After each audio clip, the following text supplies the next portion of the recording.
I remember the explosion and waking up on the ground a couple feet from where I had to start it, just thinking, I'm hit. I needed someone to come to my aid. Then I started thinking, man, I can't die because my fiance is going to kill me. I'm Lance Corporal Grady, 20 years old, United States Marine. In December 2005, Grady was injured while stationed outside Fallujah.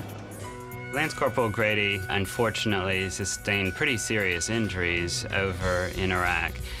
He was involved with an IED blast, and as a result, he lost consciousness for about 5 or 10 minutes, actually several times in a row. Now at the National Naval Medical Center in Bethesda, just outside of Washington, D.C., Grady's condition is stabilized and he has begun his recovery. In addition to losing his right arm, Grady is being treated for a moderate traumatic brain injury.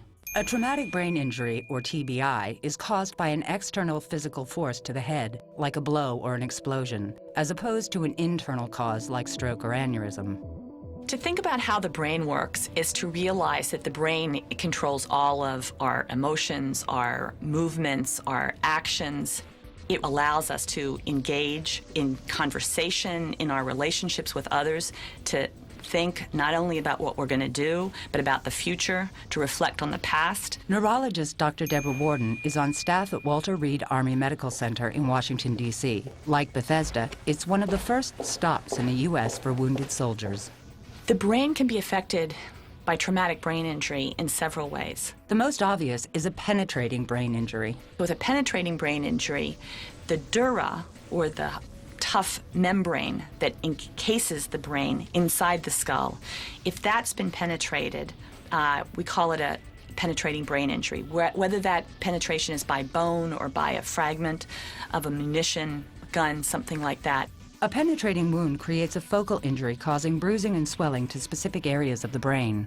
Then you could consider closed brain injury, which is separated as mild, moderate, and severe. Closed brain injuries like Grady's can be focal or generalized and are characterized by the length of time the patient loses consciousness and the severity of symptoms. There's also what's considered diffuse axonal injury. Like what happens in whiplash, diffuse axonal is a form of closed brain injury that can twist or tear axons, long nerve fibers that connect cells within the brain, leading to generalized swelling. Those who suffer from TBI can experience a range of cognitive and physical problems, from difficulties with memory and emotions to basic motor functions. Dr. Michael Yolkelson directs the Brain Injury Care Unit at Bethesda. How are you today? Doing all right? Good. How did you sleep last night? The bulk of what we see here at Bethesda is Marine Corps, and we're seeing a lot of blast-type injuries.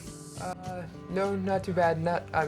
Originally when I first got here, I had problems sleeping. When Lance Corporal Grady got here, he was having difficulty with comprehension, with understanding things. He can pretty much remember the whole thing, and he'll talk to you about it. You guys discuss it. Yeah, I can. At first, I had problems, understand things, watching a TV show, things like that. But he was down in ICU. It was the worst with the book.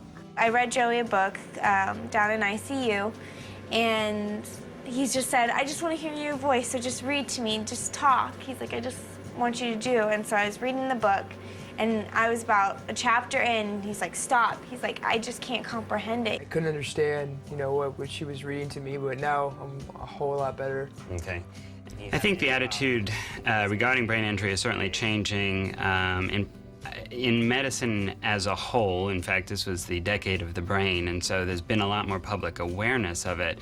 I think also, certainly in the medical community, there's much more awareness, and in particular in the military. There are things that you want to keep an eye on for brain injury. You can have problems with personality changes, irritability. Sometimes that's something you're going to notice more than the patient directly. Okay. Headaches, dizziness, fatigue, problems with concentration. A lot of that awareness is because we are seeing so much of it that we're making it very well known throughout the medical community, particularly in the military. So folks even still in Iraq are being better screened to ensure that they're not being sent back to combat if they've had a head injury and potentially causing even more severe injury. The military coordinates care for those with brain injuries through the Defense and Veterans Brain Injury Center, or DVBIC, headquartered at Walter Reed. The Defense and Veterans Brain Injury Center is assuming an important role right now in this war in Afghanistan and in Iraq. Dr. Warden is the DVBIC's national director and helped start the program back in the early 90s. The emphasis has been in previous wars on penetrating brain injury, which is very important and very serious, but pretty readily identified. Today, doctors are more aware of the effects of closed brain injuries and are striving to make sure TBIs are not overlooked when patients have other life-threatening wounds. Even with modern body armor and helmets, the widespread use of explosives has made TBI more frequent, and it is now considered the signature injury of the wars in Iraq and Afghanistan. The DVBIC network includes 8 medical centers, a system throughout the country that ensures continuity of care for active duty and veterans who have suffered TBIs. What's possible through this system with integration of military veterans and also community reentry is that people can move through those various levels of care as needed. After about 3 weeks at Bethesda, Grady has greatly improved, both physically and mentally. Over the next few months, he'll learn to use a prosthetic arm, and doctors will also be on the lookout for any continuing problems from his brain injury.